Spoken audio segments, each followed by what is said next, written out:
अतिरिक्त पुलिस अधीक्षक कविता नेतकर ने बताया, जलगांव के जामनेर तालुका के बेटावाड़ निवासी सुलेमान खान की बेरहमी से पिटाई और हत्या के मामले में पुलिस ने 4 लोगों को गिरफ्तार किया है। चारों युवकों को अदालत में पेश किया गया है। अदालत ने उन्हें 5 दिन की पुलिस हिरासत में भेज दिया।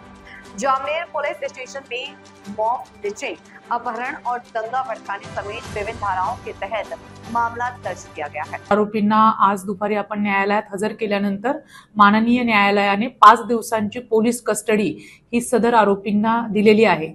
बाकीचे जे काही आरोपी आहेत ते निष्पन्न करणं चालू आहे, तपास चालू आहे आणि लवकरच बाकीचे आरोपी निष्पन्न करून त्यांना देखील अटक करण्यात येईल। आपण कालची फिर्याद जर तुम्ही बघितली तर कालच्या फिर्यादीमध्येच सदरची जी घटना आहे त्यांनी सांगितल्याप्रमाणे आपण कालच्या फिर्यादीमध्येच ही हकीकत आपण नमूद केलेली आहे।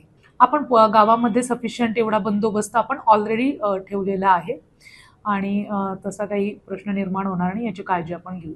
सध्या तरी नाही, सध्या जे आहेत 2 याच्यामध्ये ज्या मारामारी आहे त्या मुलांमध्ये आणि इतर यांच्यामध्ये एवढंच आहे निष्पन्न। तपासात काही बाबी पुढे निष्पन्न होतील। ठीक आहे, तसं असेल तर काही आपण बघूया काय त्याच्यामध्ये, पण पोलीस जसं कळालं तसं लगेच